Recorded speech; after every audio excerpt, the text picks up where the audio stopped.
He took over office when we took over. And of course, he got the support of his staff. And we went through a lot of transformation. And today we are proud to say that the Institute have done extremely well. And I think we are proud of the achievement that way. You and your staff, we're grateful that you've done fantastically well. We are not disappointed for appointing you as Director General of this institution. First of all, it was important to revise the curriculum to international standard in tourism and hospitality with adequate teaching and learning materials at certificate level that meets the needs of the industry nationwide. Finalization of the content manual and other educational resources for certificate and diploma courses in hospitality. Award of full scholarship to 4 students to undergo the diploma course in hospitality management on work-based learning in partnership with the Gambia Hotel Association and Netherlands, PMU in Netherlands, in efforts to meet the middle management capacity gap of the hospitality labor market. We have a problem. The problem that we are experiencing now is there is lack of middle level management within the tourism industry, particularly the hotels. That middle cadre. The cadre that was there have now graduated to a level, some of them have retired. And therefore, this government did not invest, the last government did not invest in training Gambians to that level. Those who got trained also left the country and are serving in other parts of the world. You will not be surprised, in most cases when you travel, you see a Gambian as a manager in different hotels as you move on in different parts. So the country suffered immensely from that. Therefore, we felt as a ministry it was important that we try to train the middle cadre that will also eventually be in charge of the industry in few years to come. Because we believe that the issue of expatriates is good, but being an expatriate in your own country, not in your own soul, is the best. So that motivated government and took it up as a policy to help develop a very strong middle cadre within the tourism sector.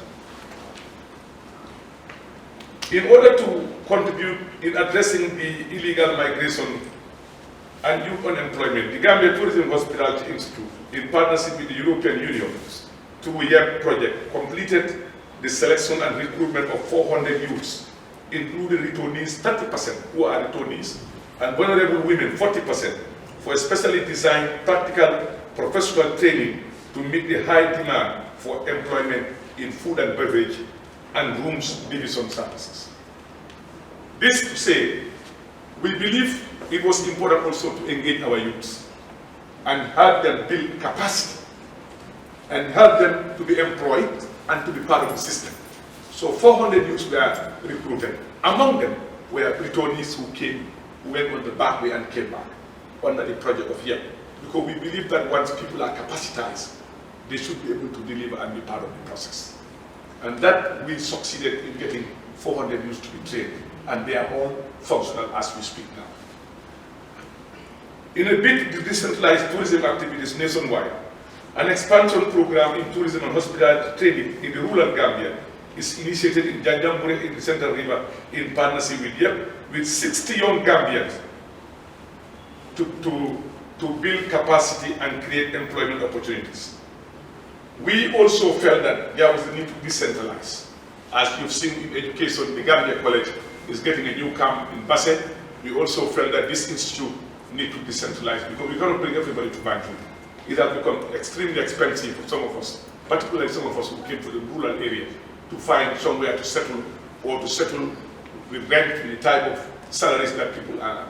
So that's why we created 2 new training centers. One of them is Janjambure. And I personally was there and I saw them in service.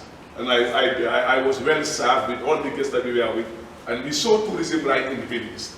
And I think, as I said, tourism has to be part of everybody. And the life of everyone must be positively affected.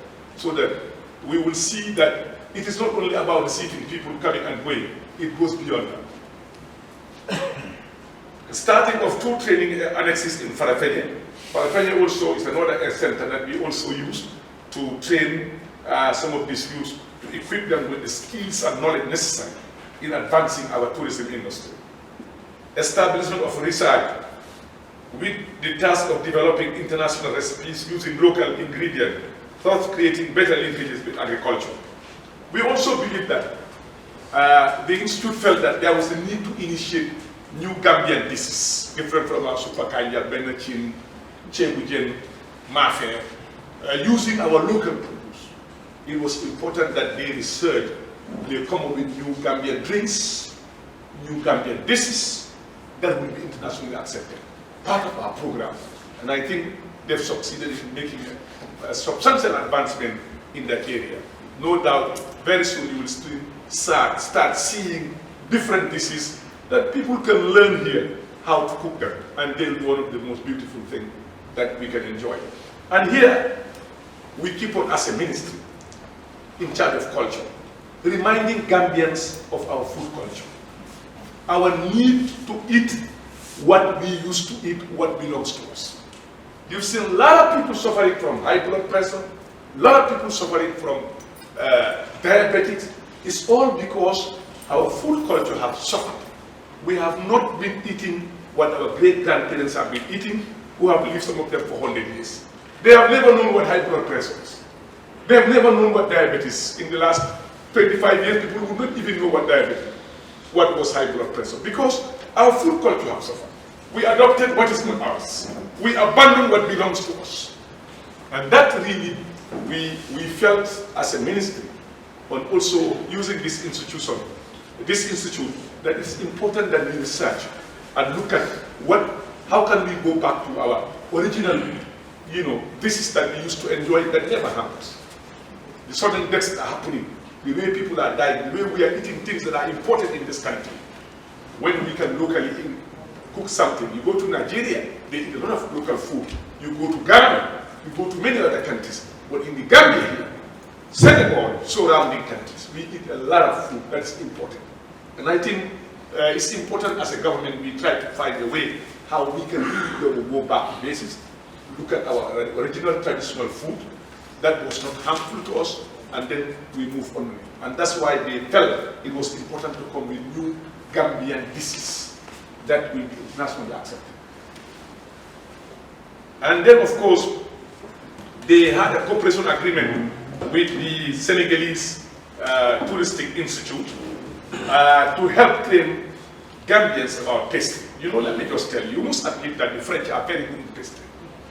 This institute is excellent in every aspect, but it was important also that aspect of our cookery system, that's the pastry, our relationship with them.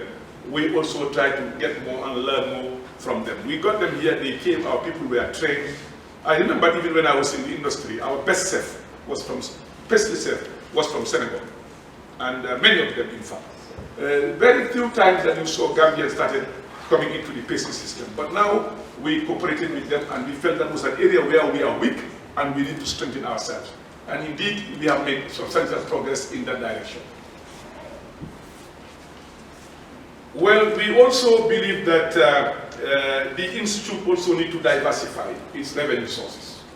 They cannot depend on government subvention, as we made it very clear that government does not have the money to do all what they need, the money that they need.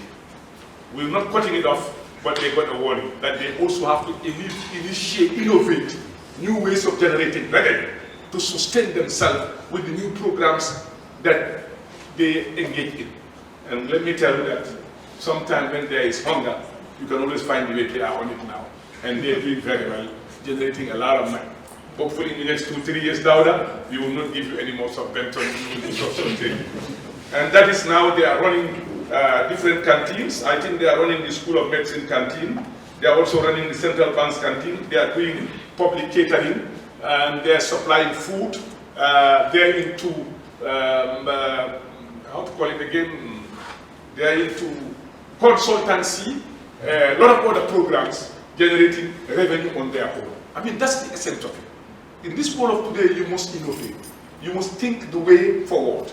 You don't rely on government for everything, because government cannot and does not have it for all your needs. But once you innovate, then of course you move forward. So I think that is important. I congratulate you for that, but you need to do more.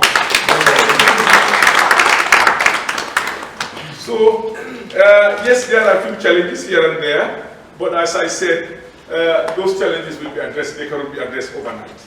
And of course, these are logistics of equipment and things like that, and which of course, government is looking into it. We had discussion over this issue, both in cabinet and every time I meet them too. So we're doing a lot, and we hope that we should be able to address all your concerns now. And we also plan to build a hotel here, 50-bedroom, 5-star hotel, where they will train their staff to international standard. Because if you don't train to international standard, when you want to export services outside the Gambia, we will suffer because they will not employ our people. So therefore, it's important that we train people to international standard. And you know, when you have the hotels occupied, it's difficult. So it's always important that you have your own hotel, not a huge one, but to 50 rooms, first class, train them, you have the best product, they are sellable, anywhere in the world they will get employed, because we live in a very competitive world. So this is for the Gambia Tourism and Hospitality Institute's report, so that, Dauda, I would say, thank you, government, appreciate the effort you made and your staff, all of you, Sinate, for a job well done. Keep it up, we are proud of you. So then, of course, we go on to the Gambia Tourism Board. The Gambia Tourism Board is charged the responsibility of marketing the tourism sector in general, and also in charge of development of tourism, both in quality, quantity, and aspect of it, and maintaining, of course, the highest standards. And therefore, it's an institution that we believe have one of the biggest tasks in the Gambia, because marketing a country with very little money, with all the competition that you have all over the world, is become one of the most challenging things. As you're aware that you saw yesterday, 2 days ago, Cote d'Ivoire floating $5 billion for tourism marketing and tourism development. We saw Saudi Arabia last year with $5 billion. We saw Japan, we saw Ghana, we saw Malawi, we saw all the countries out there. The competition is very, very tough today, because everybody wants tourism to survive with the most guaranteed income for any government. So it's not easy when you come from a country where your coffers were virtually empty. There was absolutely nothing. Thank God that we had very dedicated staff and a committed government that was ready to make a change and to make sure that we get to where we are going. As I told you last year, when we looked at the figures, we realized that really the Gambia was suffering immensely, because we are staggering 150,000 tourists a year, and 150, 160 a year. And I felt really, Gambia can do better. The issue was, is there the capacity? The beds, maybe, may not. Do we have the personnel? Yes. Do we have the policy? No. We decided that we have to put the policy as a government in place and get the men and women who are ready to get in work. And indeed, it worked very well. Because looking at our figures, Gambia has been in tourism since 50 years. Cape Verde next door started just about a few years ago, 20 years ago, when the people were driven from this country. They went to build that country's industry. And I think some of you, we are considering taking you on a trip to go and see Cape Verde, Canary Islands, Sam al-Ser, to have a look and see what is tourism in its real sense, how it operates and how countries value this industry. Cape Verde came up from nowhere with the World Bank and the African Development Bank. Today they are receiving 800,000 tourists, targeting 1 million. Small country, next door to us here, with nothing. They only have stones, sand, that's all, nothing is there. But today they are proud to say we're getting 800, and it has now developed from a poor country to a middle-income economy. All for tourism, they have no oil, nothing. So I felt something was fundamentally wrong in our system here. And then, as a government, we felt that we should need to look at all our strategies. What do we need to do to really get this country move forward?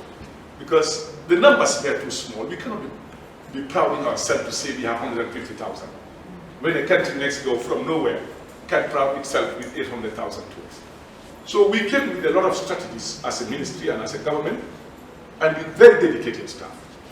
I must tell you that if there is any ministry that's difficult to work, it's the Ministry of Tourism and Culture. It's not easy to work in the Ministry of Tourism and Culture. Very few civil servants work up to 6 o'clock, and even on Saturday, they have to be called to the office to work. And they are on toes 24 hours. They will move at the expense of their families. They run everywhere without 1 minute of rest, and sometimes I feel guilty that I'm overworking people, I'm doing it wrong, but at the end of the day when I looked at it, it's for the good of our country. Do we have a choice? The answer is no.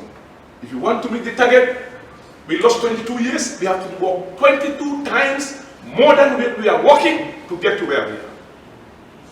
And that's what we did. It's not easy. I owe them an apology. I have missed them so much, but the results are there for us to see. And I think it's important that when people do good things, you recognize them. Madam Permanent Secretary, I recognize the tremendous work you have done and your staff. Director General Gambia Tourism Board, I recognize the excellent work you have done with your staff. The National Center, Asum Cisse, I recognize the excellent work that you have done. And Mr. Daudanyan, I apologize all of you for putting you under strenuous, difficult moment and circumstances. It is not my wish to do that, but I am obligated by nature of my responsibility sometime to get it done. And I think that's what this country needs. We have to do more than what we are supposed to do. You cannot be a civil servant, come to work at 9 o'clock. You start looking at your laptop and mobile games. And then by 3 o'clock you disappear and want that government to deliver. It is not possible. We have to change work ethics. We have to work for the good of the country. It's not about salary. It's about how much we can achieve to give our country. We owe it to our nation to do little that we can for this country. But the way people work in this country, I can assure you that people need to change. You need to change. We cannot. And I thank my ministry for that. You have changed. When I leave you tomorrow, you go anywhere, you will be happy to work with anybody. And I think that is the essence of it. Nationalism, we must inculcate in the minds and hearts and brains of Gambians. We cannot go the way we are going and want to make a change for this country. The sacrifice must be made. And nobody will do it for us other than ourselves. Let's walk. We have nobody, whether Adam Barrow, Ahmad Ba, Hussein Dabo, it doesn't matter. What matters is what you give to your country on a daily basis. If you earn $10, make sure that $10 becomes something that you sweat. The way we are working, it cannot continue. Yes, call me a hard man, difficult man to work, but in few years, you will come to say, yes, it was good I worked in this country.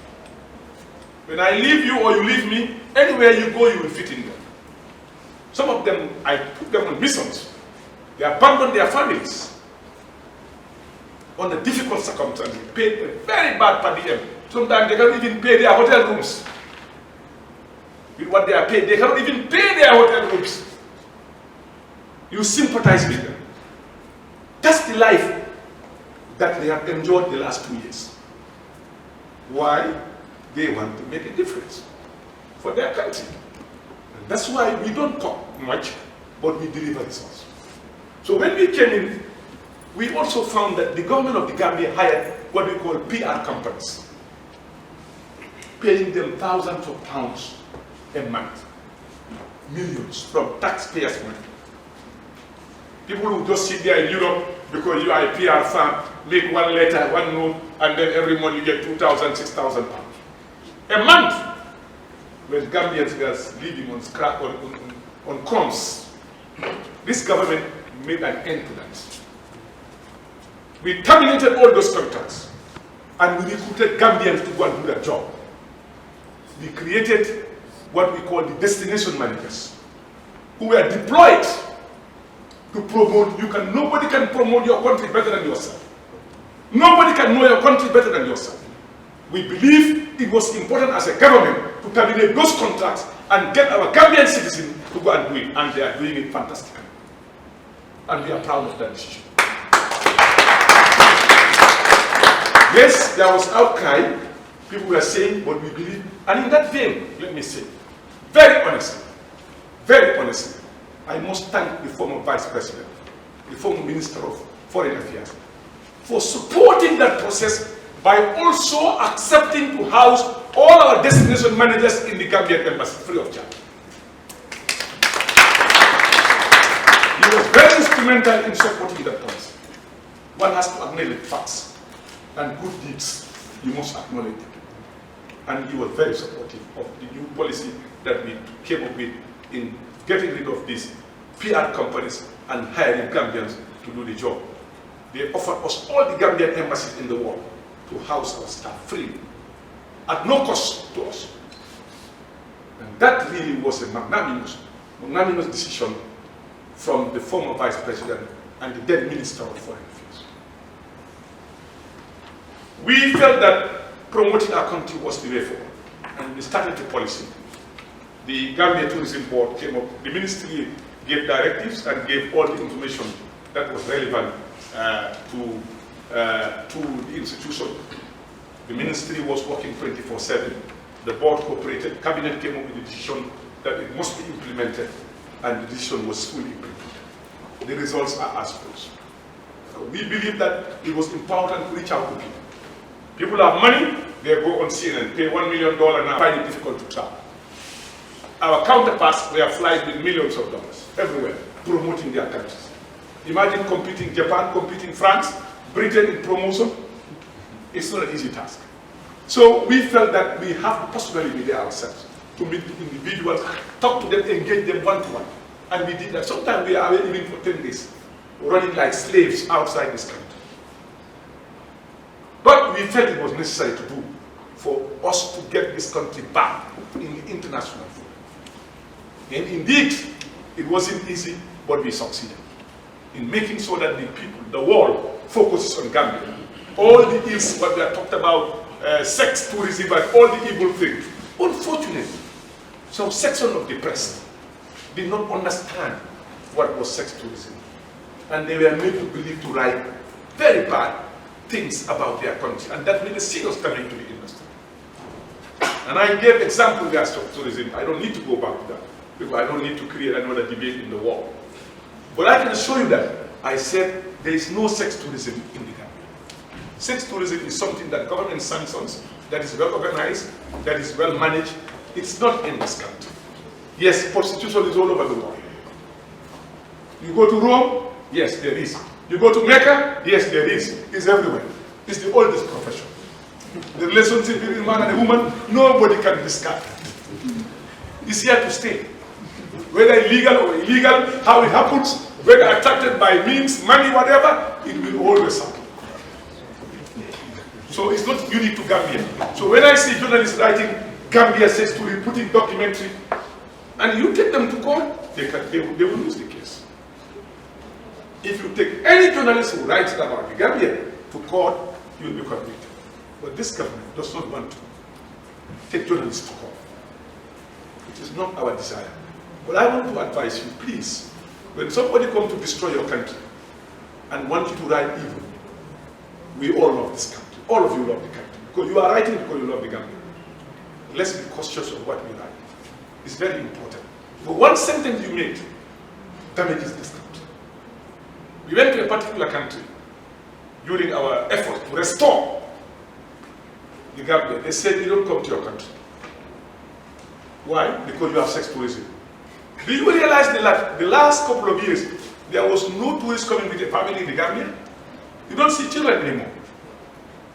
Because they felt that the country was sex tourism. It's just now that we've now revamped the country, now you see children as tourists. It damages this country. So please, I want to appeal to you. You can write, it's your right to write, but it's your responsibility to protect and preserve the supreme interests of your country. And I think that cannot be compromised, cannot be sold, cannot be exchanged for anything else. No matter who sits at State House. Doesn't matter for me. For me, it shouldn't matter to a Gambian who sits there. What matters to a Gambian, what we can do for our country and make a change.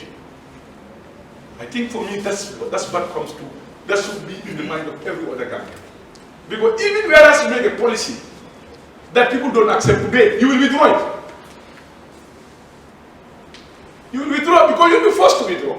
I think the Minister of Information just talked about Julbu here, Gambega, or the tax issues. Because it's a government that listens to public opinion. When people make an outcry and you listen, and you realize that, yes, our policy is wrong, these people are right, you go back to the drawing board. That's democracy. That's the type of exchange you want to have with the press. That's the type of relationship you want to have with you. Where we are wrong, let's not personalize issues. Where I go in the evening, where I spend my time in the afternoon, should not be an issue for the press. But what I do in my office, the pronouncement I make, the job that I do that affects my country needs to be scrutinized. That's normal, all over. And I think that's where we need you. The press have been very vibrant on this issue of Juba. Very, very vibrant. And they took it upon themselves to say it's wrong. We're not going to accept it. We'll expose it. And the government is left with no choice but to go back to the trend. It was done with reason that we cannot explain. But I think at the right time, the message will be communicated from the right channel. And of course, as the minister has said, you don't have to fear anything. The matter has been addressed, but he will come back to you at the appropriate time and tell you the new step that has been taken. That's what I can tell you. So that's what we want you to be doing. But small issue, a journalist to come from Europe, they have an agenda to destroy our country, give you 500 euro to make a story on sex tourism, you start narrating. The last one I saw, when I saw it on video, I just fell sick for almost 1 week. Because I felt these journalists did not know what they made it to do. How much is costing Gambian jobs, the risk that this country faces by writing something like that. Rather unfortunate. But you know, as we dialogue, we engage each other, we'll come to know sometimes it's important that we are open. The directors, they are all allowed to talk to the press, all of them. If you have any issue, you call them, they will talk. We are not stopping them talking. You call the Ministry of Information on any issue, within 12 minutes, 1 hour, they give you the answers. Correct, accurate answers. So it's important that really sometimes, you know, we try to engage each other. For the common good, I think it's important. So the Tourism Ministry, Tourism Board engaged in a lot of efforts to make sure that really we make a difference for the year 2018. So as of 2018, 2017-2018, we had a remarkable success of 28% increase in arrivals. We had 162,075 tourists that came to this country for the previous year. And the year ended, we recorded 209,000 tourists. And I believe this figure is even more than this. Do you know why? What we discovered as a ministry is that there are other tourists who come to this country are not in the statistics. You go to Kerai, there is a border crossing point. Tourists come and go. Amdalai, a lot of people come as tourists and go. Jiboro, they come and go. You go to Yamanar, you go to, how to call it again, the Soma border, Senti, you go to all these people, tourists come and go, they are not required. Therefore, the duty board have been directed by the ministry through the permanent secretary to employ people to be posted in all these centers and to take the statistics away. I believe that our arrivals are more than this, but this is what they have captured at the level of the airport. People come from different parts to this country. The airport is the major, but there are other arrivals that we are not capturing. So I want to believe this figure is very conservative. So that, Madam Permanent Secretary, I want to really hammer on the Gambia Tourism Board to quickly implement this staff. I think the Director General will be asked to give us an update on that because there were some advertisements for these positions. And you know, funny enough, there are no jobs in Gambia. When you advertise things, people with a lot of degrees now apply for a job that you ask for a diploma. And that shows that really people want jobs. So I think, to be honest with you, Director General, we want to see the staff engage as quickly as possible and let them start work. How far you've gone in the recruitment process, we would also love to have maybe an information on that. Yes. So we recorded an increase of 28% last year, which is remarkable. Our target here within the NDP is to reach 350,000 by the year 2021. But for me, at the level of the ministry and the board, we want to hit 500,000. Already we have surpassed our target within the NDP. But we want to progress and move forward. You see, I listened to Uganda yesterday. Uganda.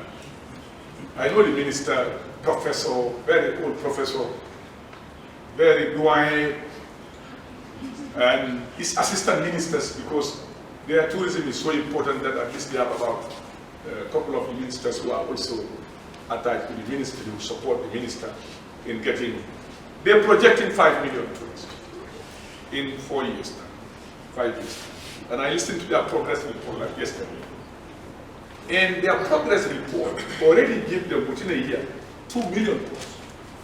And they believe that they will surpass, they will meet their target of 5 million by that time. But they have the same problem that the Gambia has. We don't have beds, no hotels. We don't have quality beds. And that's why this year, we even have to stop selling the Gambia, because there are no rooms to put it. If they come, you have nowhere to house them. Before, if they come, you are full, you transport them to Kasama, sell it. They spend the night, you bring them back. That's what we used to do. But you know that area is not very stable for now, and most of the hotels are closed. So we believe that one of the major hurdles we have at the moment is building hotels, and they must be quality. We started that, but we were in trouble of us. The trouble was, really, the 34% of the entire TDA land was leased by the former president. And the commission took over this land. We couldn't get them back. We couldn't use them. Judicial process wasn't easy. Very frustrating. Some of the investors left the country, went to invest in other countries. You know, in democracy also, these are some of the problems that we face. You saw people came with their money, want to build a hotel, they get frustrated, judgment here, court here, lawyer here. I mean, it's just not easy. I can tell you. We lost a lot of people who left the country and went to other places. Where we were able to manage, those who were given lands and did not use it, cabinet came with a decision to take them back. And some of those lands were big hotels that are operational today. Some of them have been holding on to this land that belongs to the state for 20 years. They failed to do what they were supposed to do. Some of them even went to the store leasing them illegally, using them as collateral to get money at the expense of Gambia. Cabinet came with a decision to revoke that and get people to use this land and to build hotels.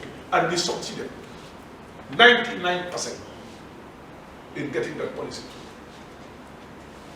So the arrival really stands extremely well, but that is not our target. From 160 to 209,000, no. We want to reach, not the NDP, but we want to reach 5 million of tourism.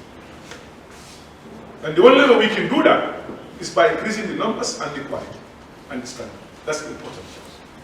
For the first quarter, 2019, we have witnessed an increase in arrival by 97%. By 97%. We had 47,300 last year, the same period. This year, we've recorded 75,000 tourists for the first year. That means we are witnessing a 97% increase for the first quarter of 2019. And we pray that the year will continue like that, so that we will really make another record. And then, of course, for the number of flights at the airport, I must tell you that one of the most frustrating institutions that we have is our airport. As a government official, I'm saying, I am not hiding my feeling about it. And I've said openly, I have a right to say my opinion, even though I'm a minister. Am I right? Yes. I will say my opinion. This airport, when you get there, you see how Gambians suffer when they come to this airport. We've met repeatedly, we've talked about it. It's difficult for people to understand that it's the first point of entry, the last point of departure. The impression of the person entering your country and the impression of the person leaving your country. It is important. A lot of work needs to be done in that airport. The infrastructure, we've already started in progress. But a lot of administrative adjustment has to be made in the way the airport operates. The issue is there is immigration, there is customs, there is security, there are all of it there. So everybody wants to do your quota on the other side. It's not easy. But it needs to be done. I'll give you a story. When the former British Foreign Secretary came here, Boris Johnson, he came here. You remember? I met him at the reception. We were discussing at the reception. Then his chief of security, one of the security staff was next to him. He said, but you have a problem with Minister. I said, what's the problem? He said, your airport. I said, what's the problem? I know there is a problem, but I'm not going to be before you. But there is a problem. He said to me that, I met one of your security who didn't know that I'm a security. He asked me for $100. Yeah. If not, he will not stamp my passport or will not do it. And then he was harassing me for $100. £100 rather. I looked at him, I tried to talk to him, he wouldn't understand. When I moved my card and saw him, the guy just disappeared. I said, look at your airport, Mr. Minister. Something is wrong. This is a guy who sits with the British Foreign Secretary who made decisions about our country. Having that impression. We need to really think more nationalistic, as I said again. When the Gambian come with 3 mobiles, 4, we know that we have an extended family system. When you are coming, you want to give your family, everybody a friend, they will ask you, you cannot get this, pay. Do you get a receipt for it? The answer is no. Gambia has been proud coming to your country. Coming to your own country, wanting to be happy in your own country. Your first point of entry, you are harassed about few mobiles you have for gift, for friends and loved ones. Can we continue that way? No. And that's why the press also, you have to be doing your job. Don't go after Ahmad Bai alone.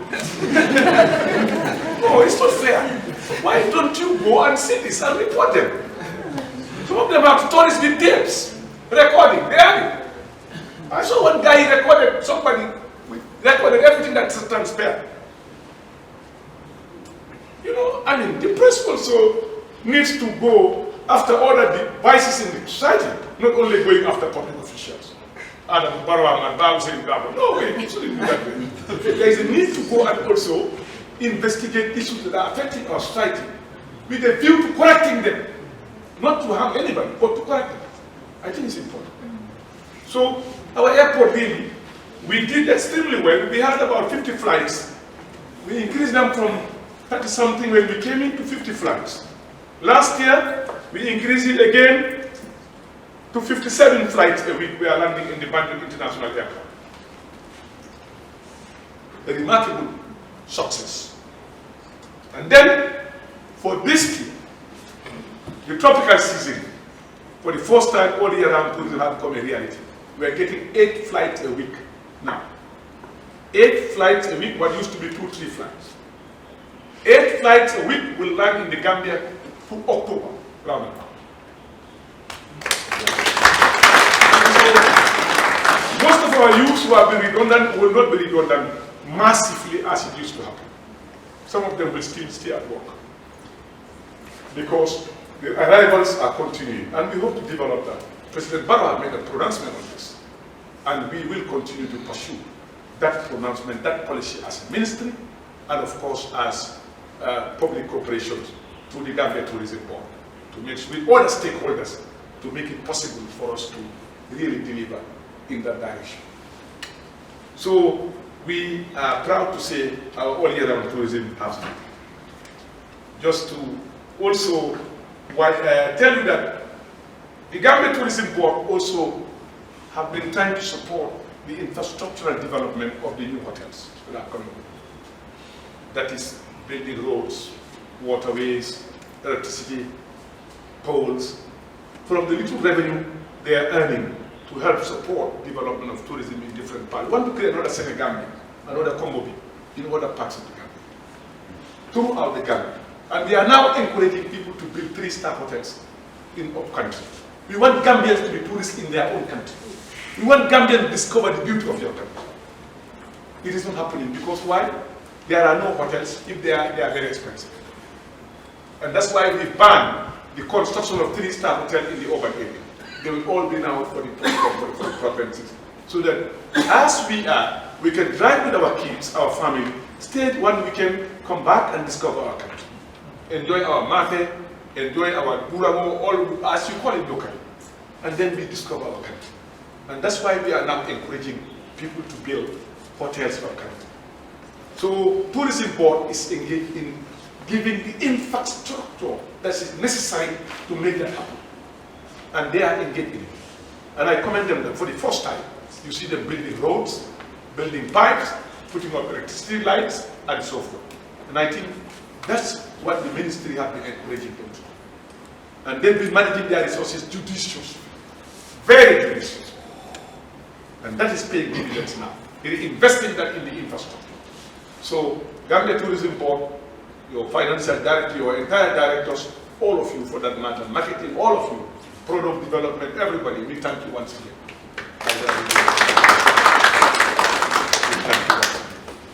So now we also build new hotels. As I said, when we took over that land from other people, we managed to build a couple of new hotels. The Tamala, I think some of you know about Tamala. Not so? Oh, it's a new one, Thomas Cook Grand Hotel. For the first time in sub-region, Thomas Cook building their own hotel, their own product. Because you see, what we want to encourage also, the tour operators must take ownership of a hotel for them to be able to put tourists there. But once they own it, they will fill it with tourists. They will make sure the hotel is not empty. So that policy also we try to encourage as a government, for them to build hotels. Now Thomas Cook did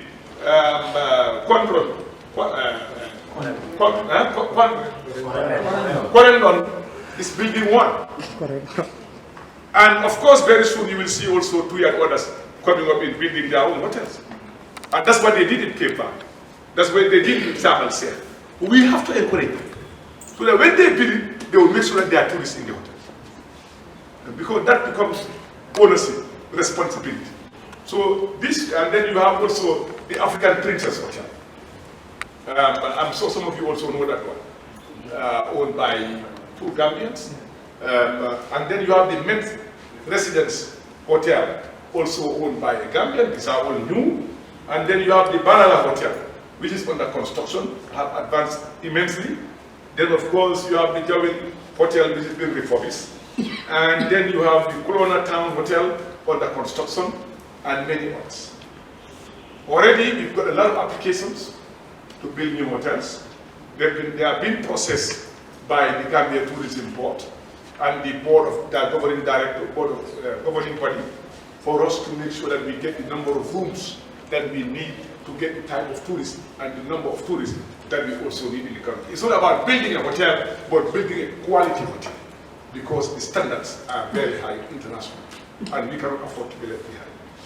And again, we also want to build some 5 ecologies of country that will also encourage inland tourism. And also when the tourists come here, they should be able to go outside and then of course enjoy the beauty of our eco, our nature, our culture, our art, and so forth. And that means, again, you have to create the facilities for them to be able to get there. We also believe that the Gambia tourism sector has a lot of work. And the competition is getting harder by the day. The reason being, let me tell you. We had Morocco out of the market a couple of years ago. They had some problems and they were out of the market. Tunisia had some problems. There was a terrorist attack. They also were out of the market. Egypt had the terrorist attack on the aircraft, the Russian tourists, they also went out of the market. Turkey had some problem with terrorism, they went out of the market. And few other countries. Today they are all back in the same market where Gambia is competing. They are all back in the same market where we are all competing. And these are considered a lot of money. Of course, some countries have benefited. World Bank gave Ghana 50 million, Malawi, different countries, Senegal, next door, 70 million others. We're working on our own to see what we can get. But for the time being, we use our expertise, our knowledge and experience, and with a dedicated staff that we have, to make sure that we make a difference and we are noticed, and we make a positive impact, that we don't lose the market and that we win. So it's important to understand the challenges are there, because the financial resources is very small. And that's why we've been encouraging, using Gambians for that matter, to make sure that we promote our industry. And I'm sure all of you know Jaliba Kuyat, one of the ambassadors of tourism. He has been part. Where we go, we find other countries, our neighbors, fighting really hard, strong to dominate and to really make sure they implant themselves and they have the resources. But thank God we have the experience and the dedicated men and women at AMOS, and a government which is committed to it. As you know that the President Adam Barrow's government have taken tourism as a priority sector and culture as a priority sector, and that has really given us support in coming. And we also received an award. Last week, the Minister of Foreign Affairs, although the Permanent Secretary received this information while she was on her overseas mission, and directed and instructed the ambassador in Brussels to go and see the award on behalf of the government and the people of the Gambia. And the award is called Sonenkala TV, am I right? Golden Sone Award as Holiday Destination of the Year. The German travel channel, Sonenkala TV, is the biggest and most successful travel shopping channel in Europe. The ceremony was broadcast by 17 TV channels with a live audience, over 2.5 million people watched it, for Ambassador to receive this award on behalf of the government and the people of the Gambia. Bravo, Permanent Secretary of Tourism Board, GPHI and NCAC, and the government of the Gambia.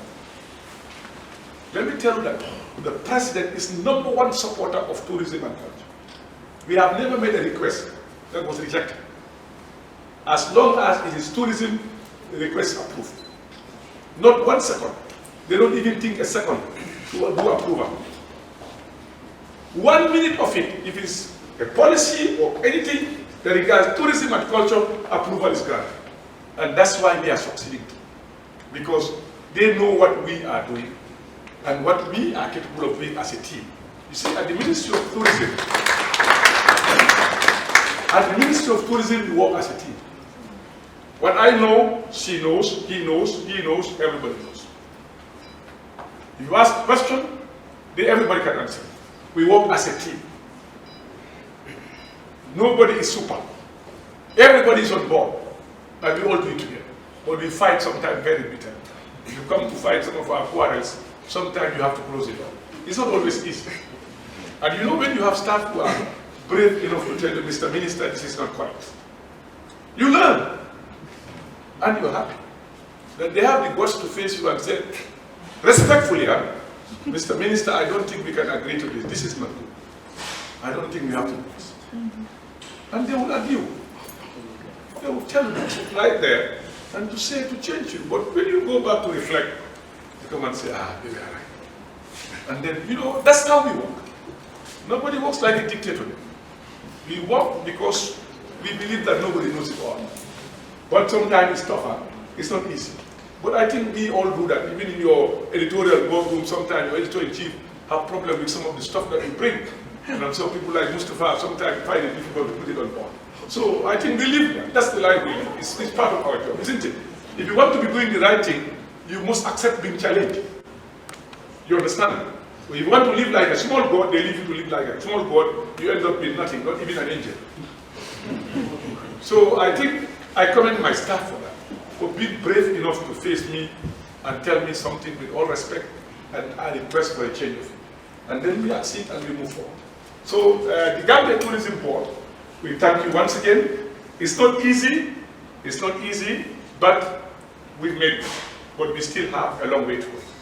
We need to finish these hotels, we need to bring more tourists, we need to generate more revenue for government, and we need to make sure that Gambians enjoy tourism. Now, the final one would be the Gambia, the National Center for Arts and Culture. They have a huge one. I will just try to summarize it. They made so much of progress, that really, I don't think we can narrate it all, but we'll just start back. During the period under review, the National Center for Arts and Culture has undertaken many tasks successful as per its work plan 2019 and the NDP 2018-2021. First, in the side, when it comes to festivals, the NCAC supported the successful holding of 10 festivals, numerous festivals, many of them, I cannot name them around, I'll tell you. And then we sponsored them with almost over $500,000. For the first time, government committing money, giving it to festival groups, societies to create their own festival. You know why? We believe our culture was fading into insignificance. We believe this country, we have to go back to what we know, our practices, our cultural practice that we are proud of. And that's why we felt as a government, it was important to encourage these cultural groups, cultural associations in various parts of the country, to revive them and give them money. Therefore, the Ministry of Tourism, with the help of the permanent sector, managed to secure over $500,000 worth of money to disburse to these cultural groups to be able to successfully conduct successful cultural festivals in various parts of the country. And Director General NCAC, we are proud of that. And I witnessed some of them. I went to Janjam with a couple of them. I cannot attend all of them, but my staff do attend most of them. And I think we need to go back to know who we are, what we are, and be proud of ourselves. We cannot accept alien culture that is detrimental to our society. And the only way we can do this is making sure that our own culture becomes part of our activities. Then the other one is, of course, the NCAC supported the UNESCO with the support of UNESCO, has started a 3 weeks intensive training course on creative business entrepreneurship at the GTHI. 25 young Gambians active in arts have been trained on how to make money, create jobs in the sector, as indicated in the NDP. The NCAC also continued to work to strengthen the copyright law to protect artists and give them a decent income. A copyright officer was employed and has been assigned to work with the Collective Society of the Gambia Board, who are charged with setting up royalties mechanism. 2 copyright inspectors have also been hired. Just to summarize that, but let me come.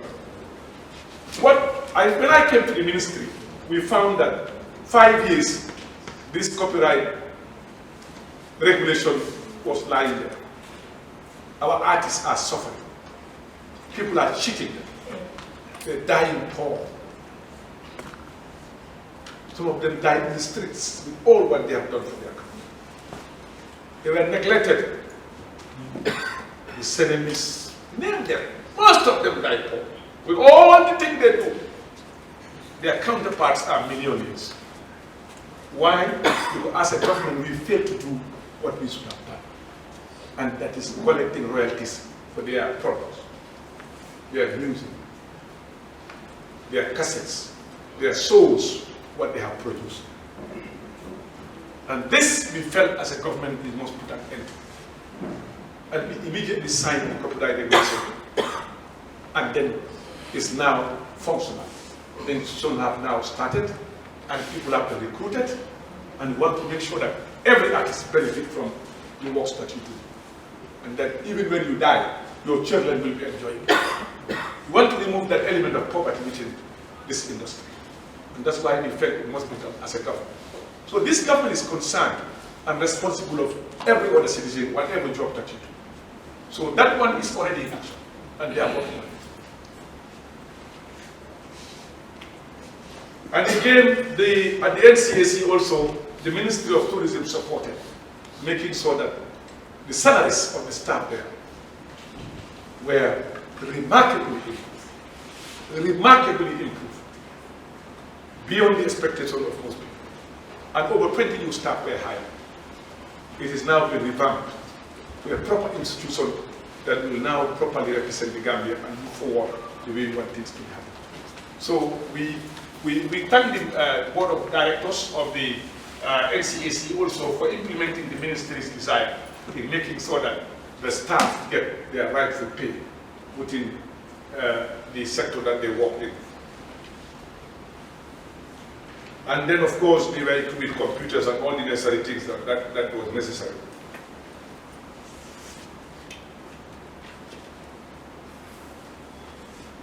We have also asked them to engage the media houses so that they can also be telling people what they are doing at their level, and they should be partnering with them in having some promotional program.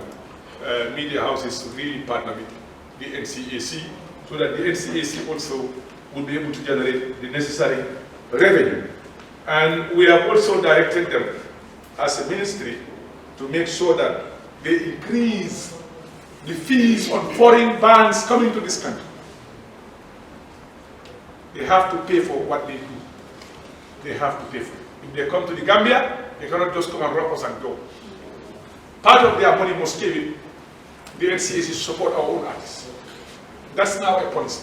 We've just directed the new board with the new revised fees to be implemented, and nobody will interfere. Nobody will call a ban and stop it from paying fees. Nobody. As it used to obtain before. When you bring somebody here, someone high government official will call and say, don't let them pay. That is over. Nobody can do that. No government official will ever do that. You bring them here, then it's paid. Payment is a must, uncompromising. So that will also enhance our own arts. That money will be used to develop our own people here in the Gambia. The Trust Bank supported them, and many other institutions also supported them. And I just want to summarize because it's a huge document. They did so much, I can tell you, it's unbelievable. We just sworn in a new board. We retained the former board chairman, Mr. Eli Joyner, and then, of course, two other board members. I'm sure you must have seen that in the press this morning. I read the papers. One of the first things I do is sometimes to see how much insult I receive on the papers. So I tend to read them. I enjoy it, you know. Politicians enjoy being insulted, you know. So we also have a new cultural policy, one that was here since in the 80s. A new one now is in place that reflects the current modern realities of the Gambia that is already in force. So a new cultural policy validated. So we believe that substantial progress has been. As the cultural officer of the Gambia in UNESCO, because I believe people with knowledge, experience should be used at all times. Getting him retired with all the knowledge he has, getting him here, I think, we felt as a government it was a waste. So we've been rehired to go to UNESCO to support our programs within UNESCO. We are concerned as a government. We are the only country in the sub-region without a modern museum. We are the only country in the sub-region without a national theatre troupe. We are the only country in the sub-region without a school of arts. We are the only country in the sub-region without a national center for arts and culture, where our artists can go and practice and record their things. We are totally left behind. The sector was neglected. This government is determined to make it work, to make sure that Gambians see who they are, what they are. And indeed, when that happens, we can be more proud and be differentiated from what other tribes are. So, having taken most of your time, Hassan Cham now is the acting director of Hassan Sise, the acting director of National Center for Arts and Culture. On this note, Mr. Minister, before I give the mic back to our able spokesman, Mr. Sankare, veteran journalist, PhD holder, a man I know very well, since he was at the Point newspaper, went to Observer. I met him a couple of times. He hosted me, treated me well in North Carolina. He even gave me a vehicle whenever I travel and go to the United States. One of the best Gambians you find and committed. Before I give him the mic back, I must take this opportunity once again to thank my staff. And I said, Permanent Secretary, my apologies to you, Director General, all of you, Cisse, and of course, Nyang, all staff of the Tourism Ministry. I'm not harsh, I'm not bad, I just wanted to get some results. And we are proud of the result that we have achieved. And I'm so sorry for taking you some of you away from your families, working very hard, suffering in every part of the world, just because you want to promote your country and make a difference. But we are making progress. And let's work towards it and be more committed and be ready. The President is willing to support, government is willing to support. And now I think the Ministry of Information needs to tell us how far they've gone in creating a media unit within our ministry. So on that note, I thank you all once again for coming.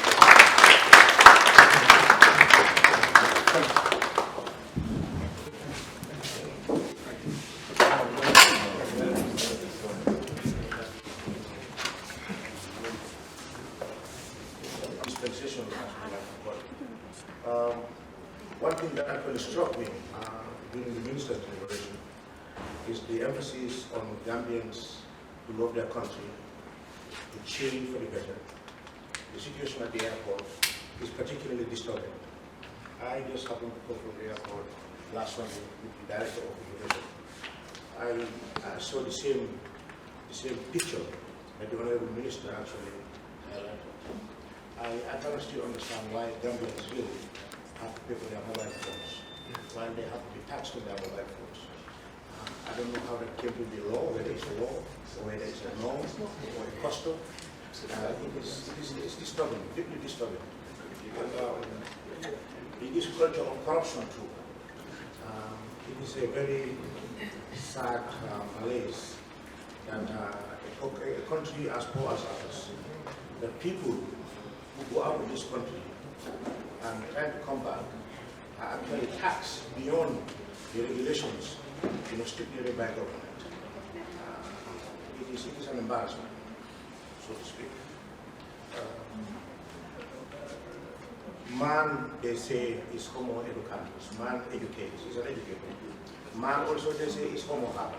He's a farmer, he's a teacher. But man also, they say, is homo aestheticus.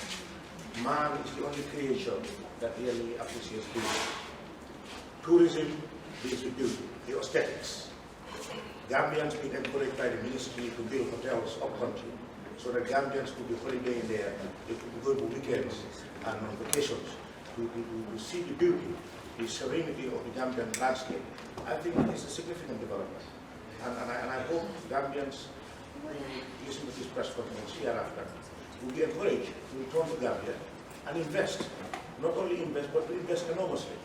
You know, the last time we went to Farafenni for the big opening, it was a nightmare. The Honorable Minister can be admitted. The place to sleep was a problem.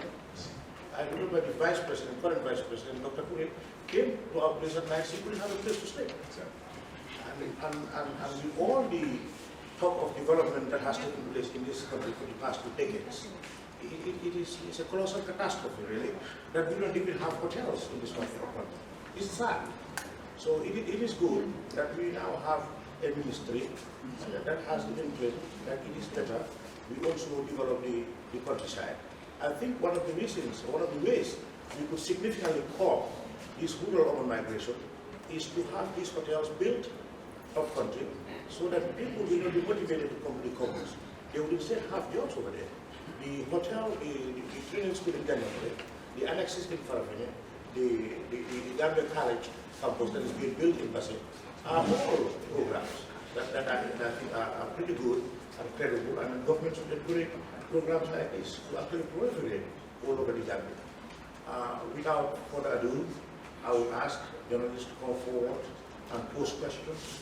You could ask questions to the Honorable Minister of Tourism, to the Minister, to any of them, like the Minister has said. Let's just limit ourselves to one question at a time, And thereafter, if there is time, we could give chance to the same people to ask questions again. And let us be very organized, and let us be very disciplined, as journalists, because all too often, our names have not also been, so anyway, so let's just be organized. Okay. You can raise a question, you can raise your hand, identify the organization you represent, and you come forward, pose your question and step aside, and whoever is going to take the question will come before him and take the question. Welcome. Question?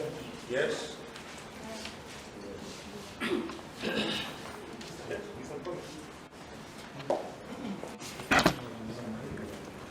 Your name?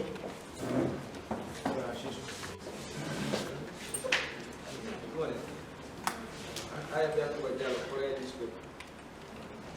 Honorable Minister, I would like to thank... Which of the ministers? Honorable Minister, I would congratulate you for two things. That is for the good presentation, and the other thing is for the day start. Because we are told to start by 9 o'clock, and we started by 10. And this will end. So if you are talking about the construction of hotels, and considering your promise you made at the National Assembly, you promised that there will be 10 five-star hotels that will be constructed by your ministry. We want to know whether you have constructed 1 or 2 within this time. And also, how many are under construction? The second question is tax on the hotels. You said you are promoting Gambians or outsiders to come and construct hotels. Don't you consider reducing the tax so that to encourage many people to construct more hotels? Thank you.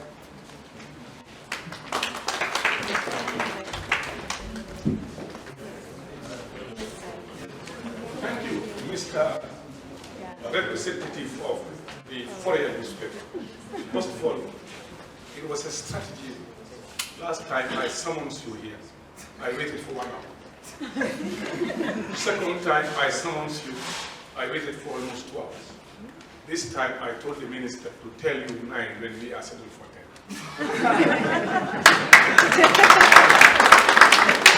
I was learning from your answers in the past, and I strategically did it very well. I came here, if you look at the time, at 10 minutes to 10.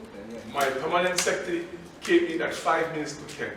My directors were here because they all knew it was 10 o'clock. But we wanted to be on time. We told our Gambian baby time is 9 o'clock, and we got them at 10.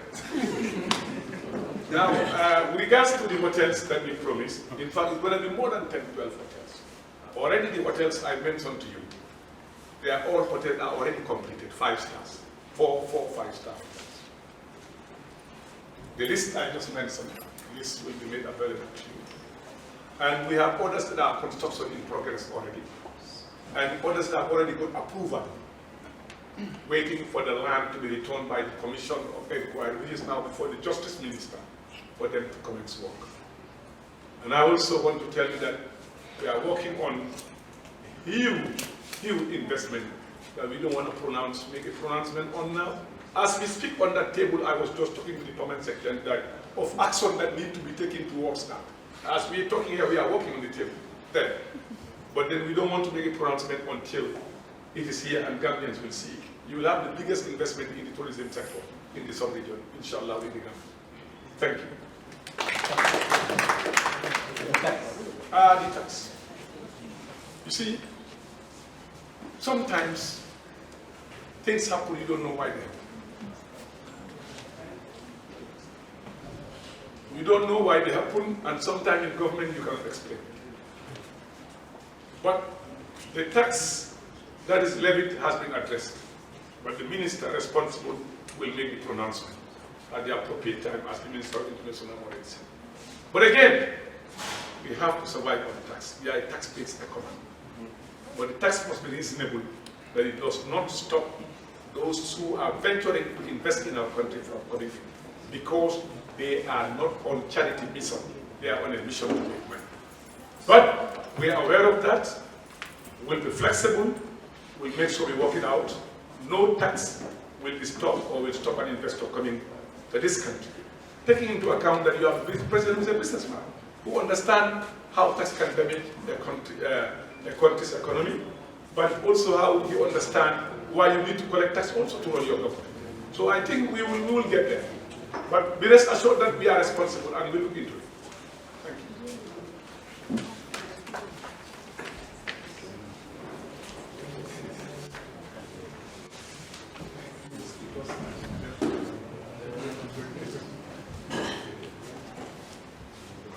Good morning. My take on for the Honorable Minister. Okay, I'm Keba Ansumani. I'm here representing Chronicle News. My question is to the Honorable Minister for Tourism and Culture.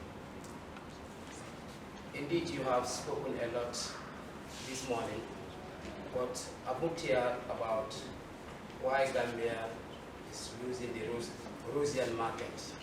Because of Rosian, we understand Rosians have now abandoned the market. Why that? And then also the efforts that are in place in order to attract the Scandinavian market that Gambia used to benefit a lot. You also highlighted that Gambia government has lost a lot of money as far as the hire of PR companies are concerned. And I would like to know which PR companies are these and how much did Gambia lose so far for hiring such companies. And accordingly, the Gambia Tourism Master Plan has demarcated the tourism industry into zones. But we have seen FTI entering into areas that are specifically for mass tourism. Why this are happening? Thank you very much. I don't remember all that. Let me start with the Russian market. We brought the Russian market here. But you must understand Russia is under sanctions by the United States of America. This is international financial implications. The Russian market are paying in Russian local currency. But the tourists, when they travel, they have to pay their suppliers in foreign currency. Their currency depreciated so much because of the sanctions imposed by the United States of America. The tour operators found it impossible to further sell Russian tourists because of the foreign exchange they have to pay where their tourists are going. As a result, they stop operation. It's not only in the Gambia, they stop operation in most parts of the world because of the sanctions imposed by America as a result of the issue with Ukraine. And the other one is about the PR companies. We found that there. We just felt it was based on government money. Gambians can do it, we cannot hire foreigners to do it. This government felt that our money was given to foreigners for nothing. How much is spent, I cannot tell. And I don't even know. And which? These companies, I can get you this. By next week, we can compile the list and send it to you. Follow up. We can do that. We are always open and ready. Okay? Yes. And which other one? What was the other one? You mentioned something. Scandinavian market. Massive improvement. Scandinavians are back in this country. Massively, in fact. Let me also tell you about demarcation. I think your question was not right. It's not right. Into zones. None. None. The tourism TDA is TDA by law. There is nowhere demarcated for cheap, last, past, ban, tourist, whatever. That's not there. It's not in the law. I'm talking, the master plan does not say that. The master plan dictates how you master what you do. And the law demarcates this 800 meters for the purpose of tourism development. It didn't specify anywhere for rich, for poor, for small, for big. That's why I said the question needs to be framed differently, Mr. Ansuma. Thank you. I don't need to be far. I'm waiting for Mustafa. I've not seen Mustafa yet.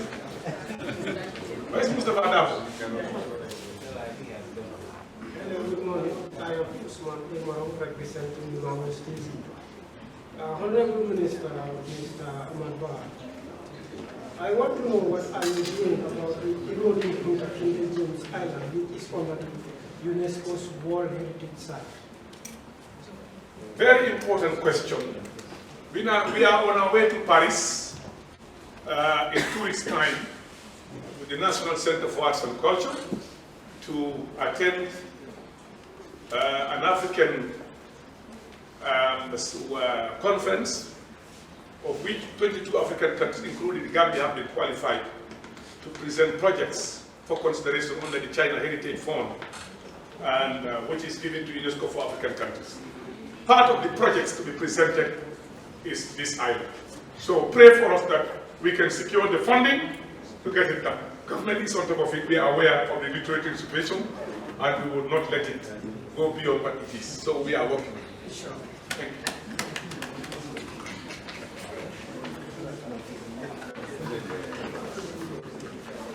Good morning. I am Sadio Sambo from iAfrica TV. My question goes to the Minister of Tourism, Ahmad Bah. You said your ministry has announced the immediate increasement of foreign bans fees in the country. What are the modalities put in place, and how much do you think should be increased? And my second one goes to the Minister of Communication. Of course, in your deliberations, you mentioned about the Banjul Brewery issue, which is a burning issue in this country, and having youth risking the loss of their job. You said you are on the progress, and there is no time, as Banjul Breweries is at least threatening to shut down by Saturday if government does not come up with the possible resolution. How soon are we seeing these communications come to an end, as youth are desperately wanting to know what the outcome of this discussion will be? Thank you. Mr. Director General, Acting Director NCAC, I gave you the figures, I cannot memorize them. Can you memorize them and tell me they have a right to me? I gave you the figures, but I cannot memorize them. Too much here. You should be able to. Huh? You say we increased by 200%. No, I want the specific figure as I wrote them and gave them to you. You cannot remember? No, because they're categorized. Yes, let them make a follow-up, and then he'll give you the exact figures. But I think I mentioned, yes. We mentioned the figures and told you each of them how much they should be paid. But I know that the increase is very high. It's not only, we are not discouraging them, but we want to also support our own artists here on the ground. Thank you. Regarding the Banjul Breweries issue, I don't want to give you a specific day, but I want to tell you that government has listened, and we listened carefully, diligently. Also, we, there was an interministerial committee that was set up. The Ministry of Finance and the Ministry of Trade actually had a discussion, and before that, even the Ministry of Tourism, was also engaged, because alcoholic beverages also have a great impact on our hospitality industry in general. And following a fruitful discussion, it was escalated to the Ministry of Trade, that is responsible for businesses in this country. And the two ministries actually throughout the middle of last week to, I think, Monday or Tuesday of last week, they had, concretized the issues that need to be ironed out. We hope that the National Assembly Select Committee will be briefed, because anything that has to do with the revenue expenditure of this country, the National Assembly should be consulted, because this was gazetted already. It is like law. So you just cannot say, okay, we are just, taking it off our books and then it applies. You have to go through some procedure, because it's in the interest of everyone. That is why I said we don't want to give a specific timeline on this. But I can tell you that government has listened and we have engaged, and I want to believe that contrary to what you have said, Banjul Breweries will not close on Saturday. Personally, I have also reached out to the General Manager, Mr. Dabo, and assured him of government's commitment to bring this thing to a close as soonest. What I don't want to do is to give a specific day or timeline, but I can tell you that there is a strong commitment that before the end of next week, a decision will be announced to the media. Thank you. Thank you very much.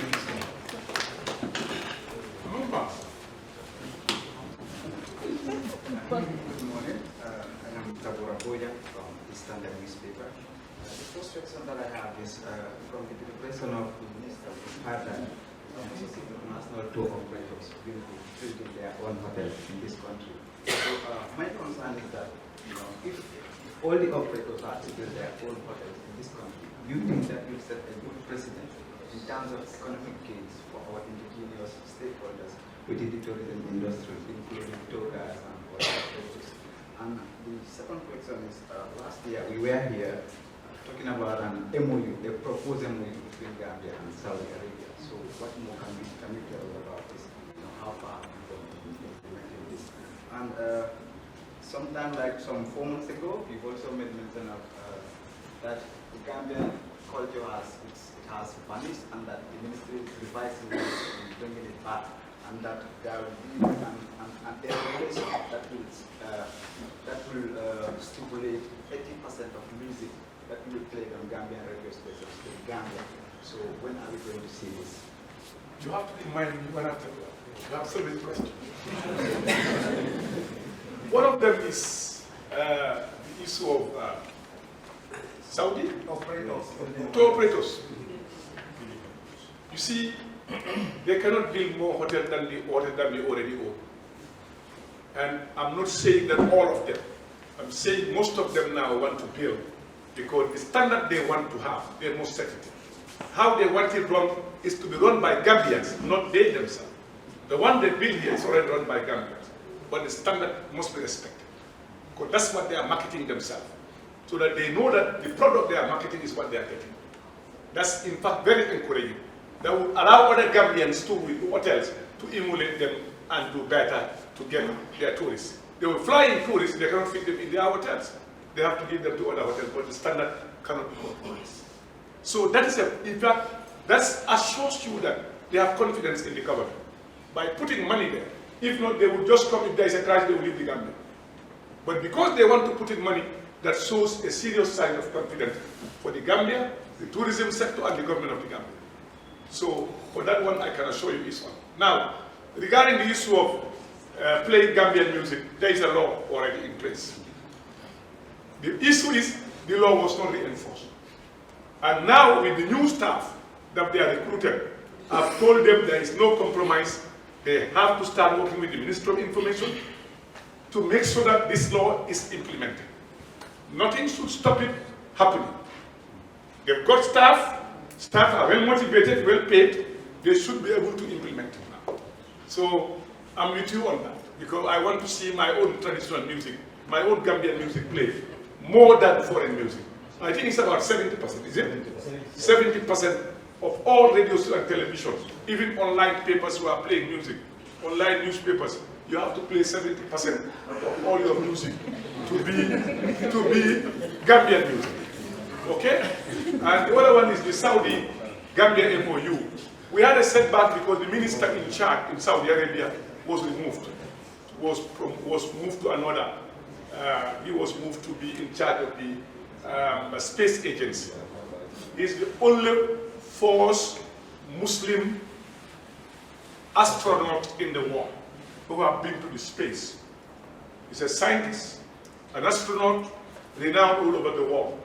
And you know, Saudi Arabia want to move to another level of nuclear whatever. So he was moved from the Tourism and Heritage Ministry to the Space Agency. Now, our ambassador, today or tomorrow, sorry, on Sunday or Monday, we'll be meeting the new minister on this same issue. We've been on it 24/7. Even last night, I spoke to the ambassador. The new minister now is going to meet him for us to move this forward, for your information. Thank you. I just have a clarification, Honorable Minister. At least it is misconstrued that the Honorable Minister is trying to impose Gambian law on newspapers, like online Gambian papers overseas. It's going to be very difficult we impose this law on them. So I think the law actually relates to online newspapers registered in the Gambia, operating in the Gambia. Yes. Yes. Yes. That's correct, Mr. Spokesman. Just to be sure, we're not talking about online newspapers only Gambia, out of this country. We cannot control what they actually. That's correct. I agree. Yes. Thank you. Amanda. Thank you very much. My first question is about the Cyan Beach. Cyan Beach, if you go there, you will still perceive the odor, the smell from this nesting fish farm. What is the what is ministry or this body over there? And the second one is the issue of land. You mentioned, my name is Yunus Sadi. I'm a freelancer. Now, the issue of land, you have made mention of land here, but there is a small fight between Gambia Tourism Board and estate agent. Now, what is ministry going to do about this? We know that this land has been given to GTO for a long time.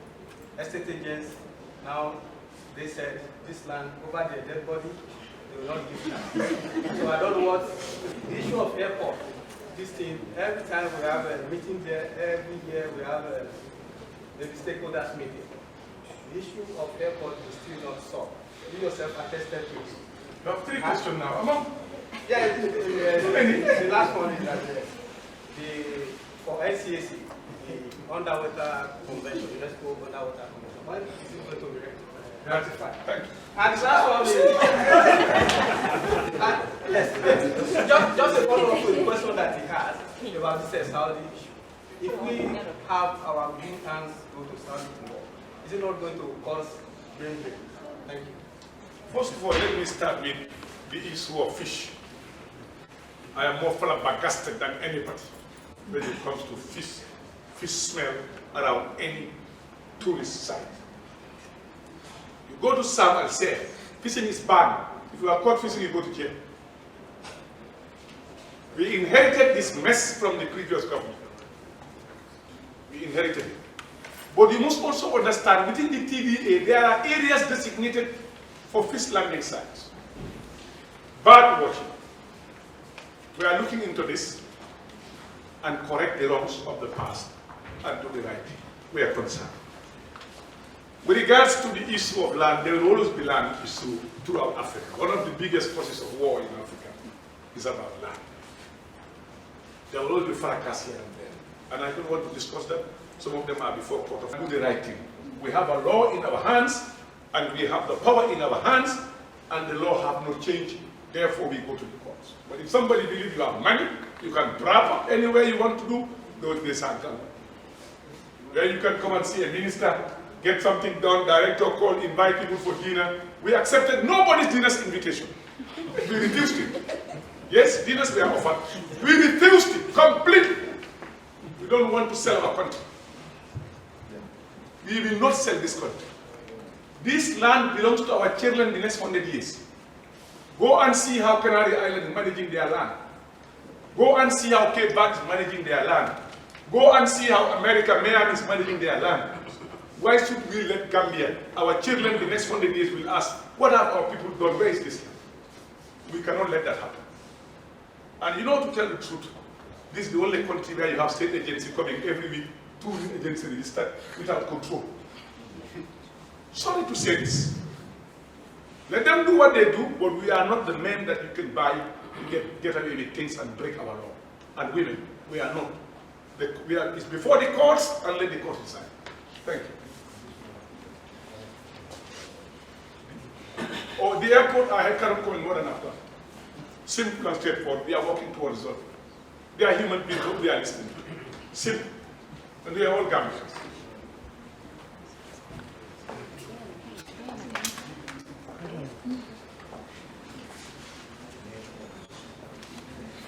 I am Suleiman Wan from the Voice newspaper. A former correspondent for the Voice newspaper UCRR. But my concern is about the Gambian Municipal House. I understand that all historical places not to be owned by the state. but the Janjanbury Sleep House is owned by a private, it's privatized, owned by a family. And my concern is the sleep house a real sleep house? If it is, why is it owned by a family? Very important question. And I raised this issue even in Janjanbury myself. I think for those of you who are at Janjanbury, you must have heard me about this. We strongly believe what belongs to the state belongs to the state. How it came about in the hands of others, I cannot determine that. But as a government, we are setting up a commission of inquiry with men and women of professional knowledge and know-how to establish the true facts of it, how it all came to happen. But I will tell you one thing. Upon the report, the submission of that report, the government of the Gambia will act decisively to do what is right for the Gambia. That's what I can tell you. The issue of, yes, whether it was not, a lot of study has been done by experts. And I think one of them is in the United States. A lady, another doctor also lecturing one of the universities in America, and some Gambian historians here. We are setting up an inquiry into that based on men and women of knowledge to also tell us the truth. If you don't know, somebody know, and those who know will let us know. And I think at the right time when we receive that report, the Gambian will come to know the reality. Thank you. It's over now. Oh, please join the list. What is our ambassador? His Excellency.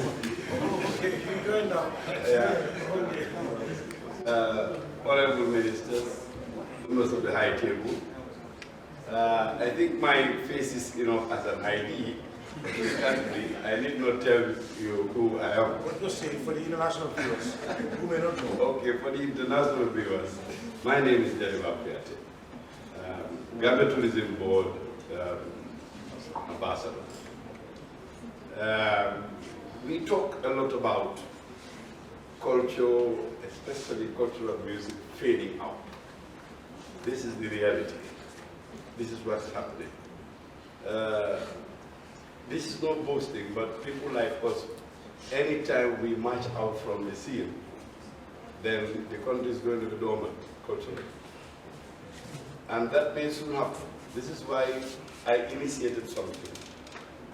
I think the tourism board is aware, because they are even trying to encourage me to give me land to build a school where we can teach cultural music, inculcate it in our people, in our young people. This is evident that even our boys starting music now are going foreign. The cultural music is no more. So it's high time. The more time we waste, the more time Jariba is aging, and the moment we go out of the scene, yeah, forget about cultural music. Yes, and it's richer in Gambia than any other country, especially this part of Africa. When you go to Mali, you ask them, they will say yes. Go to the Gambia, you'll find the real culture. But I think we are not paying too much heed to this. So, Honorable Minister, I think hence you are just about to go to Paris for this meeting. We should put this to people like UNESCO and some other from the agencies so that we have this school built as soon as possible. Otherwise, it's going to be. Thank you. Just to comment on Your Excellency, Mr. Ambassador, I think your concerns, you must appreciate that very often when I meet you, we've raised these issues in our office, and we have discussed it repeatedly, and we have also supported and promoted both your project and that of Sona Jumati, and all others who are involved in having a school of music. But actually where we found ourselves is we have subsequent governments that have not paid attention on the issue of culture and the issue of our past, the issue of our history, the issue of who we are. I am one of those who are convinced that a country's power is not determined by its economy. It's not determined by its military expenditure. It is determined by its ability to tell it past, preserve it past, use it as a source of inspiration for national development. When countries do that, that's where you see their power. That is my strong view. And that's why I always believe that we should use our past to build our future. In doing that, you will not make mistakes. But once you lose your past, you cannot build a reliable future. But it's through the past that you can learn from what has happened and then be able to guide yourself in a way that tomorrow you have something that you can narrate and be proud of. And let me tell you that you are right, Jaliba may go, but then not soon. We pray that you stay for a while. You see, one of the problems that I have, Jaliba, when you play, see, I used to remember when I was very young, when we had the Jalos coming, my father would hold me on hand and say, go and tell the Jalo you give me a bull. You know, and then I said, I gave you a bull. You know, we are proud in doing that. You know, our parents, they are happy when the Jali go on maybe Simburu and all that, you know, they get excited. They call, you know, the daughter or the son, go and tell him I've given him a bull. You know, or sometimes they take out money, they sow and give Jali. Here, when I try to give him money, the press insult me. You know, and you know, let me tell you this strategy. Let me tell you, if Ahmad Ba goes to give Jali money, everybody comes, he gets money. If Ahmad Ba sits down, everybody sits down. And I want him to get money, because I know his cost. But when he comes to play, I want to initiate the idea to give him money so that people can go and give him money. When I go to give him money, the next day they are insulting me, not knowing I'm doing that to support him to make money. It's part of my tradition. All of us are suffering because of that. It's your pleasure to go and give Jalo something you are proud of it. It's not because you have money. When you know you are going to the Jalo, you start saving for 1 week. And you start changing nice currencies. We all have done that in the past. You know, so you know that you are Jaliba is Saturday. Everybody start gathering something. And the little that you have is what you want to give Jaliba as a source of pleasure and pride. There you want to do that as a minister. They said, Funko Jili, Nanga Munganga. I'm not a human being. No, really, not only that, Jaliba. These things are affecting you too. Huh? It's affecting our Jalos, they are all suffering. My Jalos make a banana in that's the problem. So I think we need to also talk to with our friends in the press, in the media. Really, sometimes this part of our tradition. When President Barrow gave money at the airport to these Jalos, he was excited. That's part of his culture. It was headline, bala, bala, bala. We are not America, my friend. We are Gambia. Please, excuse me for that, but we must accommodate some of our valued cultural practices that we cannot go without. Yeah. When I hear the Riti or the symbol, it hits. When I hear this great Sarahule, this great Sarahule man, even if I'm in bed, I wake up. Sana. Jalisana. Yeah, he says all of us. You know, when he was arrested in Paris, I think 3,000 people went to give up themselves to be arrested and let him be released. Some committed suicide. 80 people died that day committing suicide because he was arrested. You see how music or how tradition is in the heart of people. They know the value too. You know, so we cannot get away with that. Please allow us to go back to our roots and be what we are. Thank you.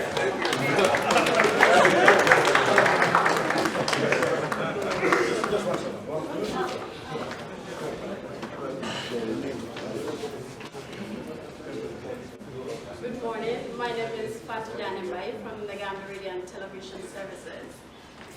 Honorable Minister, I have 3 questions for you. You did mention, and I quote, we eat a lot of food that is being imported actually. My question is, what is the ministry doing to promote our traditional culinary?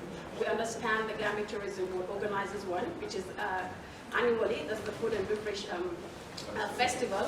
To me, that is not enough for a country that actually depends on tourism. as a second largest contributor to the GDP. Now, what is your ministry also doing to revamp our tourism attraction sites, namely, of course, natively Tufuro, the Abuko Nature Reserve, where we have quite nothing actually to present as a country, and also to Kashkali at Bakau. Now, finally, we all understand that all-inclusive is here to stay, basically, but they don't benefit anything from the tourists. You did mention that tourism must impact the lives of people, and I think the ordinary people are part of society. Now, yes, tourists do often, local people do often complain that they don't get anything from the tourists. Now, everything that they have actually has been giving out to the tour operators. And what would you say to the suggestion that tourism is not growing in the Gambia? Thank you very much for giving me the opportunity. Tourism is not growing. I don't need to talk about that. You've had the figures. They speak for themselves. That is fallacious. For anybody who believes it's growing rapidly and fast indeed. Figures speak for themselves. Am I right? The issue of food culture, I think, to be honest with you, the Gambians lost their food culture massively. We adopted what is not ours, and found ourselves in a situation that is very, very bad. The number of people who die instantly of heart attacks is unbelievable, unprecedented. I was in the provinces last week. One of the alcaldes of the village was walking, doing something. After chatting with 2 minutes, he was dead. People couldn't believe it because the type of food we are eating. The traditional food that we were eating, that kept our men and women, our fathers and forefathers, to live for 80, 100 years, we are not cooking it anymore. Particularly our young ladies today. They don't even know how to cook the traditional food because they didn't learn it from their parents.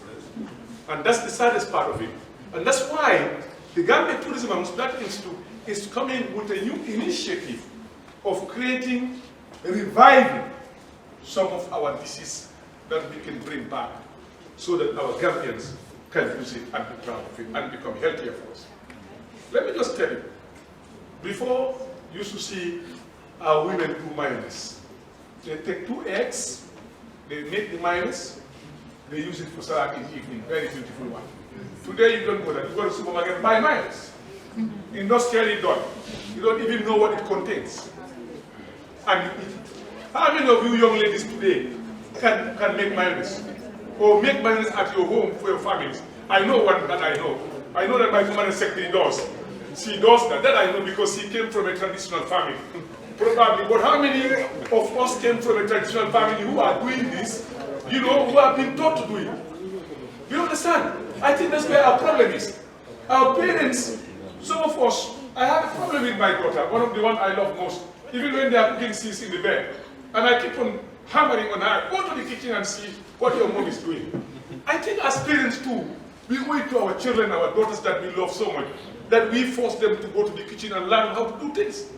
So if you lose sight of that, you don't know how to cook. Or what you go and read books of tubabs, and then you present the food there for people to eat.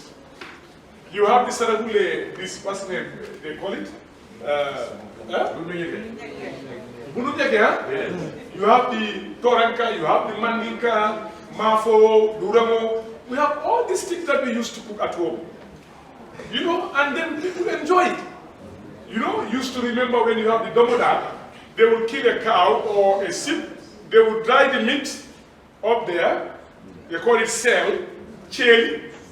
They would cut a small piece, put it inside the mafe, you eat that, you will enjoy the whole way.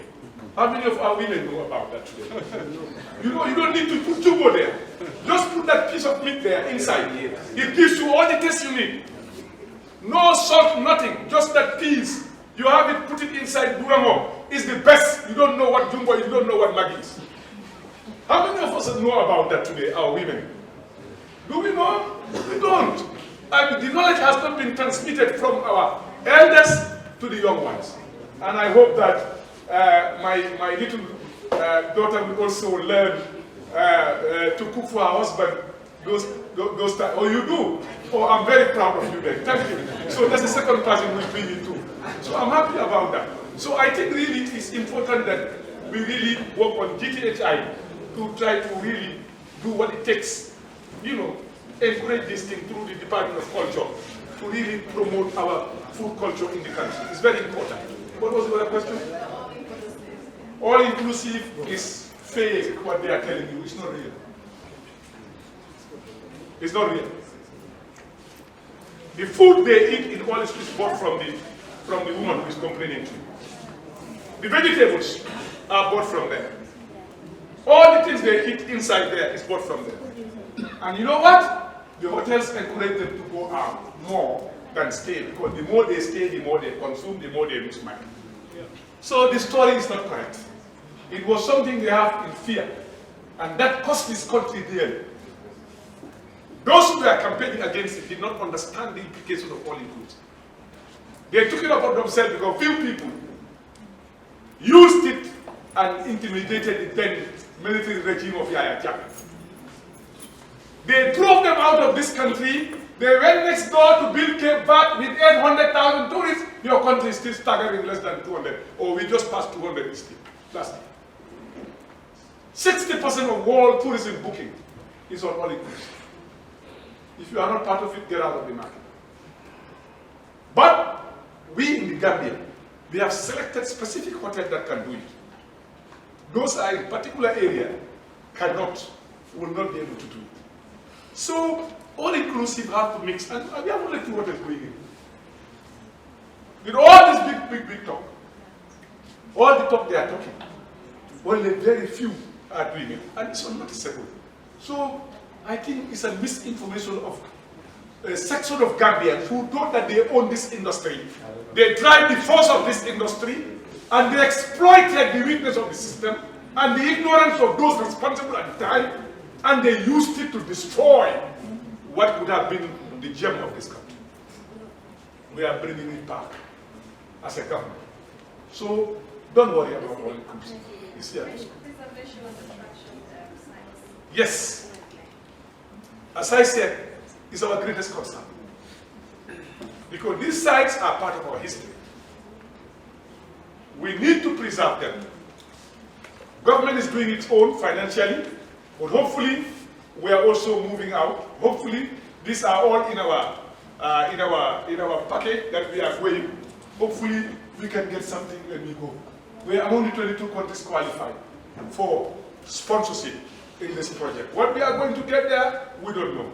But we are going to hustle and try to see what we can get.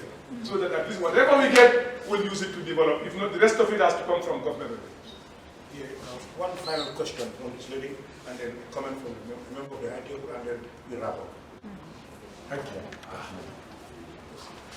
Good morning. My name is Veronica from West Africa Democracy Radio. I have a question with regard to the craft workers, because I've had interviews with them wherein they suggested that tourists don't even know that the craft market at Senegambia is a craft market because Africell is printed all over the building. So tourists come there thinking it is a communication company, whereas it is a craft market. And to that regard, they have tried to report the matter several times, but nothing has been done. This is news to me, but it's a concern. GT board, take note. I think the concern is a genuine concern. Take note. You cannot defend it in defense of it. Take note of it, and then, or if you have something you want to comment on it, we'll allow you to come and comment on it. But it's a concern there is, and I think it's a genuine concern that needs to be looked into. I cannot defend that. So unless if the tribunal want to make a commitment on it, they will look into it. You have something you want to comment on? Yes. I am Mr. Young, I'm the Director General of the GTHI. I just wanted to add some clarification on the much talked about backward linkages and the use of local ingredients in our recipes. I just want to clarify that it's not government's mandate to go and actually use these ingredients. What we did here as an academic institution is to have a research unit, because we have to work with the private sector. And we're doing this with the Gambia Hotel Association and the Gambia Chefs Association, because at the end of the day, they have to go and use these new ingredients, these local ingredients into the menus. What we found out in our research is that our recipes, they've been like that for more than 30 years. It's the same Western recipes. So our first task was to fix that, was to develop new recipes using local ingredients. So government's role really is to create the environment, but it is left to the chefs, the private sector, to actually make it happen. So we continue to work with them. But on culinary, Honorable Minister, I know we have been engaging you on this. But Gambia is we've had tourism for over 50 years and it's an established tourism destination. But as we speak, we're yet to have a culinary expert. The most qualified chef here is with us, is Chef Lum. We've been working so hard to try and get him to do his master's. And finally, we got placement in Spain for a master class. Because without that, without having somebody at that level, we cannot up the game, we cannot raise the tempo. So I'm just going to use this opportunity to say, it's high time that we have a culinary expert, and I'm sure he will support us in getting him this scholarship. Just before I give you the mic, I just want to comment on what that general have said. Whatever you do within this government institution is government. Like general, it is government institution, it is government. Yes, it's government, you partner with the private sector. So the issue of looking into our dishes and creating new dishes, creating new drinks, is a concern for government. It was communicated to this institution, which we indeed took on board and partners with private sector to make it happen. So it is government at work, using its institution also working with the private sector to make it happen. Just for that clarity. Thank you.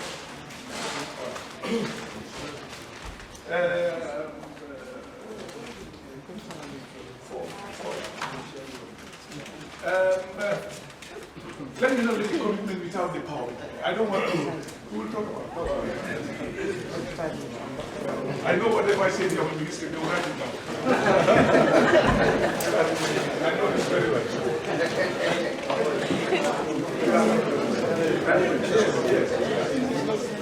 Hello?